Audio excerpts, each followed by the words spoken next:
guys, thank you so much for joining me for today's video. I know it's been a minute, but new video for you. And today we're talking about the 2018 Audi Q7 that we got over here. So we're going to talk about that today and review it for you guys.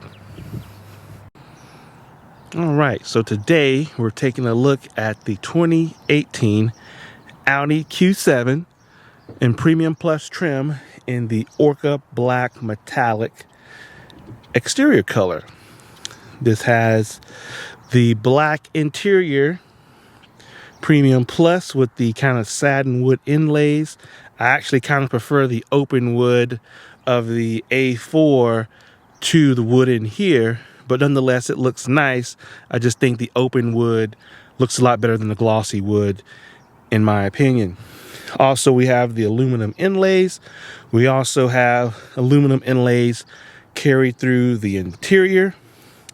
We have the standard seat for the Q7, and we'll talk more about that in a minute, of seat options for the Q7.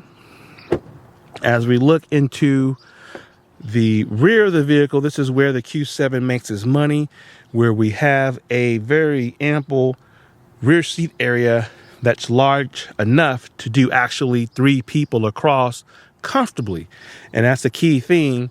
Some cars will offer 3-row seating in the rear, but you know, you're kind of squished. Here you can actually have 3 adults sit, you know, here comfortably without any problems. And you're able to, in the future, hopefully be able to put car seats in here and then still have room for adults to sit on either side of a car seat. So that is a bonus for the future of this vehicle. Also, we have the have the warm weather package. So we have the sunscreen here. So that's a part of the warm weather package. Kind of go back inside here. We have the 4-zone climate control. So that's also a part of the warm weather package. And then we get the heated seats in the rear. And quickly to show, you have this lever here to quickly release the seat. It folds down and snaps in position. And then you kind of have this kind of push and then pull system to release the seat. That may not be the easiest to do for a small child. You actually also have controls here in the rear for raising and lowering the 3rd row seats, which we'll talk in more detail in another video. And then to lift up the seat, but that's as far as it goes without releasing the lever again and pushing back. That's going to typically be a 2-handed affair to make that happen. So maybe a little bit more difficult for small children. In the rear, same kind of controls. Most Audis will have the release for the rear. We still have the same controls that we're accustomed to for raising and lowering. The cargo cover, as you can tell, there's a pretty good gap in between the seats and the cargo cover. We'll cover that as we go around on the other side. But this definitely will hold quite a lot of stuff. And even with the seats down, this is a pretty large SUV for carrying your items. So one reason, you know, you might want to go with something like this is just definitely the enhanced cargo carrying ability. Also under here, kind of one of the negatives at this point is that you would have just your Bose subwoofer and amplifier, and then you have your tire mobility kit.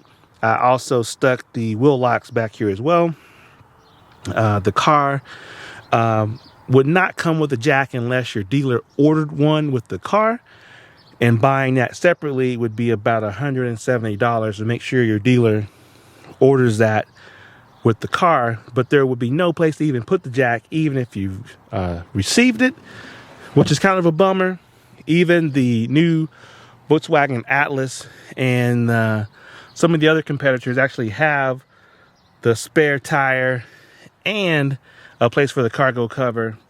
But this kind of approximation of what this looks like with all my camera stuff back here gives you kind of a good look of how that goes. And then again, like we talked about setting controls before, when we're going to push that to close it. This one is actually also including the tow hitch and then the cabling for that.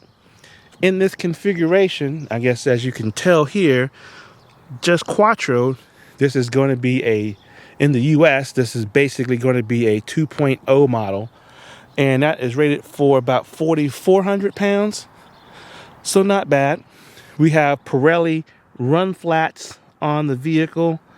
And these are actually pretty good so far. Normally, I would look to get some Michelins or something of that equivalent for the car. But there's no Michelin run flat option in this tire size at this time. As I talked about earlier, you can see kind of the gap in between the seat and the cargo cover, but this also allows you to recline the chair. See if I can do it one hand. So you can actually recline the seat in a pretty good way to recline the seat there, and that room in between the cargo cover allows for that to happen. So you definitely have a lot of ample space here in the rear seat. So if we step inside, again, taking a look here, got the inlays, some sort of like weird ashtray type thing over there.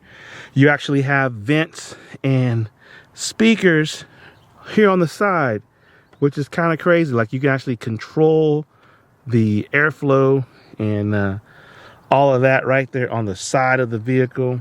You have the kind of map pockets holder there. And then this is going to be with the warm weather package. So you actually have the dual zone climate control there. And like I said before, this is definitely big enough for actually to get 3 real adults in the car. And also you would have the Bose sound system with the vehicle, sufficient cup holders around the car. And then we go in the inside here. So seats, so basically currently the Q7 really offers 2 seat options, but you really can only get the second seat option by going with a Prestige and then going with the luxury package, which is about a $6,000 option. That includes, I believe, a 21-way seat. But these are comfortable enough. I think these are pretty comfortable. You definitely have a more upright seating position here. And there's no thigh extension here.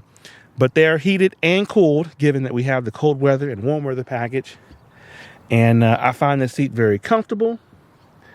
And then let's step inside.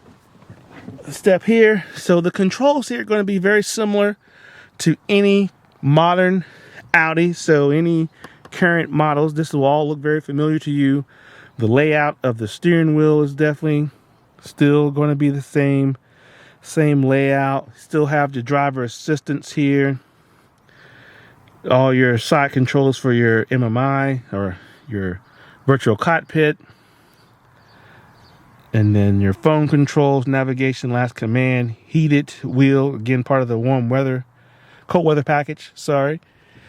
And then you have the rest of that aluminum inlay. Cup holders, still, and relatively small in the front, but can hold 2 large venti drinks in this, no problem. And so that's definitely a good sign. Unlike the all-road or A4 models, this is going to be the reverse of the smaller dial and then the larger trackpad. On the A4 models, the trackpad was kind of on the wheel itself, but this is actually dedicated with all your presets for your radio controls and then your kind of left and right nav options for your MMI. Same kind of control for your shifter, same as all the other current Audi models. We have a little bit of storage here, definitely big enough for an iPhone 6, or not iPhone 6, iPhone 8 Plus to fit in there comfortably. No wireless charging in this setup. There's a spot, if your key battery was low, that's where you replace your key to start the vehicle. And then we have a small amount of storage here, right here in your center compartment. This actually will extend out, so you can kind of reduce that. And then has most Audi models, this will ratchet kind of up and down. So that's definitely nice. As for the, we've got the glove compartment here. Not too large, relatively on the smaller side. You still have that continuous vent on the Q7. There's the control. Should have talked about that on the other side. And then the virtual cockpit that we all know and love, that is still intact here on the Q7. Now let's talk about probably one of the most intriguing parts about this vehicle. And there's a lot of negativity around this particular configuration because this is going to be a Q7. This is a premium plus. However, this has the 2-liter turbo. And before you say, Brian, why did you get the 2-liter? To me, I did a lot of extensive test drives with the 2-liter and the 3-liter before going with this. And to me, I'd rather save the money.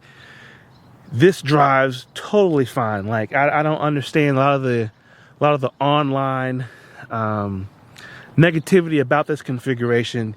Yes, I understand this is a big vehicle, but the numbers of the horsepower and torque of this engine, if that was a V6, everybody would be, happy with that kind of power and the price reduction. If this was a V6 configuration or just said V6, just because it's a 2-liter turbo, I find it personally drives very well for my driving style, and I definitely do not feel in any situation a lack of power. You're basically, with this 2-liter configuration, save a boatload of cash. And I think, a lot of people talk about the 2-liter being loud or any of that, and that's just personally to me, I don't believe that's true.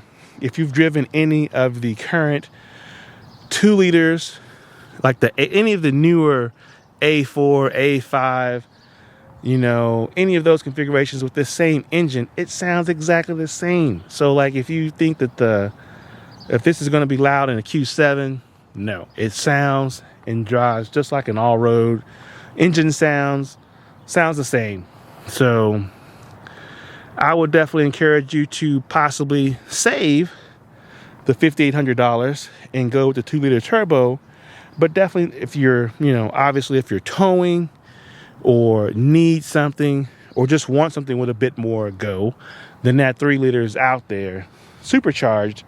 But for my test driving of the various models and pricing wise, the 2-liter turbo was more than enough for me, and very impressed with how this configuration goes.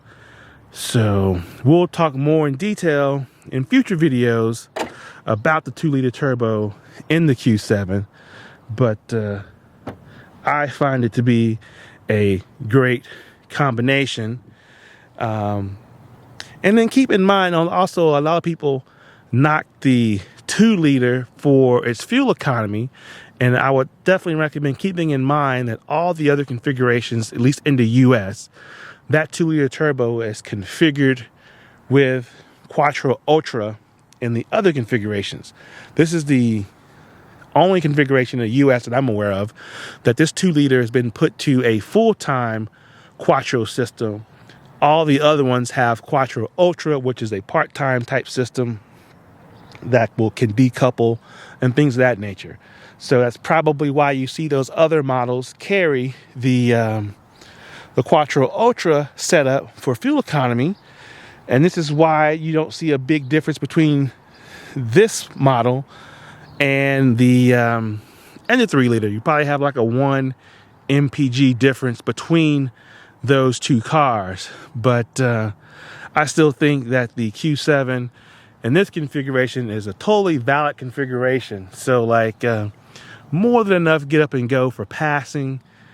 So far in this car, I've done about a little under 4,000 miles already. And we've been all the way to South Texas, East Texas, and this thing has just been great. You know, again, enough power for passing, no issues with that.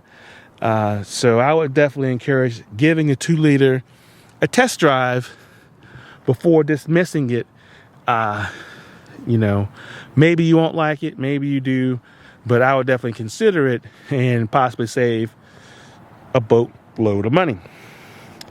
And then the last thing to talk about today is we have the run flat tires. And so this is in the optional 20-inch configuration. And I'm very happy I got the Pirelli option. Otherwise, I probably would have requested it. Normally, I would probably go for some Michelins or change the tires out or whatever. But these run flats are quite expensive. And there's really not an equivalent Michelin out there right now to get for this car. So right now, we're going to rock the Pirellis. And so far, so good. They look good. Look better than the Goodyears that you can actually get on this car. And yeah, just happy with that. The black paint, definitely, we all know how tricky that is to keep and maintain. So I will try to do my best to try to keep it looking nice. But dang, this looks really nice and really clean in this configuration. But yeah, I think we're going to wrap this video up at this point. I'm sure there will be some questions. And this is what we traded the all-road for. So we're rocking the Q7 now. Again, this is a 2018 Orca Black Metallic Q7 in the 2.0T configuration. All right, guys, thank you so much for joining me for today's video. If you have any questions or comments, please leave your comments below. And if you like this video or found it helpful, please give it a like. And definitely, please consider subscribing to the channel. And I really would appreciate it. So let me know what you'd like to see on the channel, guys. And I'll be back with another video soon. Have a great weekend. Peace.